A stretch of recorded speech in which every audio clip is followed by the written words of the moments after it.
So I love true crime shows, podcasts, videos on YouTube, articles from magazines, newspapers, books, whatever.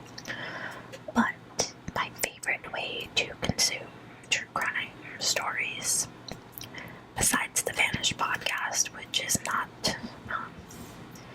its own thing, my favorite way is in ASMR videos, because it just helps me focus on the story and not be on edge as much. I'm on edge, on the edge of my seat, but I'm not annoyed by the cheesy way that they're telling the story, or getting caught up in unnecessary music and flourishes that shows kind of use.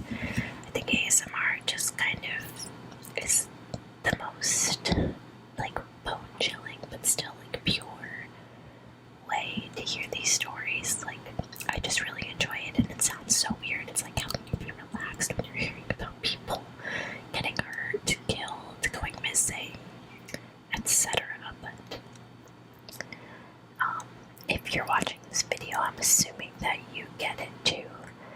So I'm just going to read an article that I found through searching for information on a case, and I just liked all of these cases. I thought they were all interesting. This is an article from the website Listverse. Let me know if this is a problematic website or something. I've never heard of it. I found this through Reddit, which is problematic in itself, but whatever. They have a lot of good true crime stuff. But this is Listverse, and this article is called 10 Haunting Unsolved Cold Cases from New York.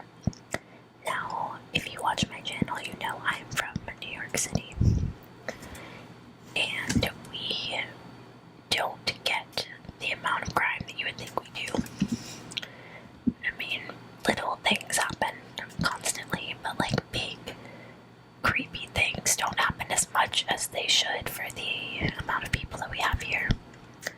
But it's pretty easy at the same time for things to slip under the radar, for people to just go missing, to get away with things, etc. It's very easy for things to get lost in the shuffle here. And you would think that with so many people around that it's hard for crimes to even happen, but to a point that's true. But when they do happen, it's oftentimes because we just kind of were in that New York mode of, mind your business, don't ask questions, stay in your own lane. New Yorkers are very helpful and vigilant, but we also tend to get into our own world and our own routines, our own bubbles. So things happen, and oftentimes there's no witnesses, not a lot of evidence. I mean, nowadays we have cameras and cell phones, which helps, but as far as people preventing the crimes, I don't know. I would definitely look into all of these cases further if I were you and I was interested in true crime. I've looked into a few of these more in depth, and they're very interesting and heartbreaking, so let's just get started. The first case on this list, number 10, is the case of Isidore Fink. Isidore Fink. On March 9th, 1929, Polish immigrant Isidore Fink finished delivering some laundry and returned to his small New York apartment. Only 15 minutes after Fink entered the apartment, terrible screams but no gunshots were heard coming from inside. The neighbors summoned a police officer, who arrived to find both doors locked from the inside and the windows nailed shut, also from the inside. The windows were also too narrow for an adult to climb through, forcing the police to gain entry by means of a small child.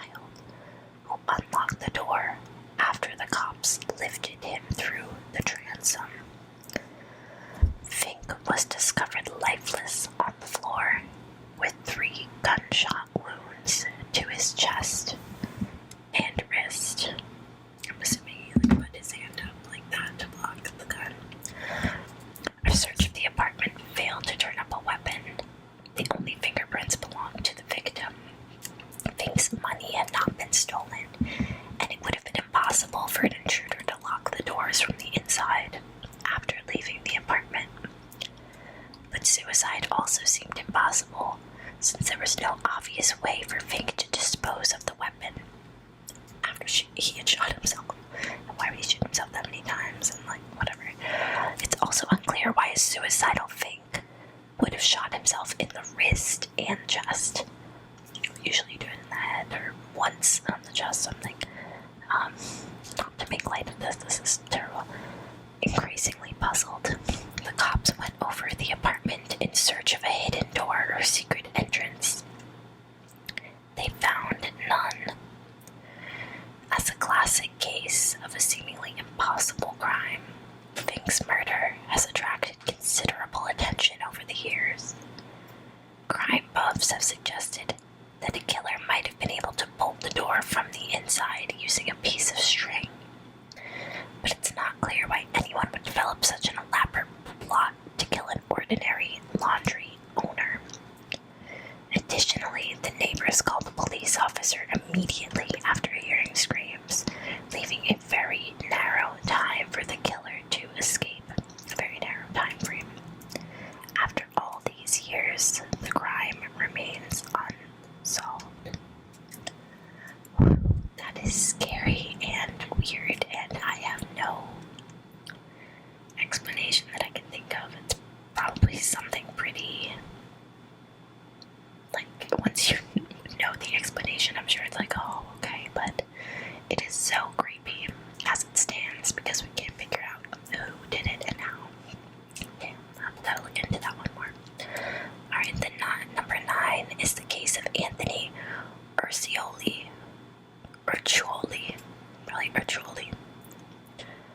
In January 2001, Anthony Urcioli was at home in Poughkeepsie. Okay, so this is in New York City. This is Poughkeepsie, which is upstate. When he received a page and told his parents he was going out to play a round or two of pool with a friend. It was almost midnight, and Anthony told his parents he wouldn't be gone for more than 2 hours. When his mother looked into her son's room the next morning, she realized he had never come home. Anthony usually played at Shark's Pool Hall, but nobody had seen him there the night he vanished. His car was discovered in a parking lot near Spratt Park. His wallet was still inside, and police found no signs of a struggle. Investigators were unable to trace the page Anthony said he had received before he left the house. He probably lied about where he was going. As the years rolled on, Anthony's parents exhausted all possible means of searching for their son, including offering a reward for information, appearing on talk shows, and even consulting with psychics. But no new evidence has emerged. The police can't even be completely sure if he was murdered or decided to disappear for unclear reasons of his own. Well, hopefully the family will get closure. I'm gonna look into that one more. It sounds like the type of story that would be on my favorite podcast, The Vanished, and maybe I will suggest this one to her if she hasn't gotten it on her radar already. But it sounds like there's been a lot of coverage of that case. Very weird. I hate things like that. It's just not knowing if somebody is dead or alive is so difficult for the families. Okay, number 8 is the case of Richard Colvin Cox, the only cadet to ever disappear from New York's famous West Point Military Academy, again upstate, was Richard Colvin Cox. On January 14th, 1950, the 21-year-old Cox told his 2 roommates that he had dinner plans with a friend named George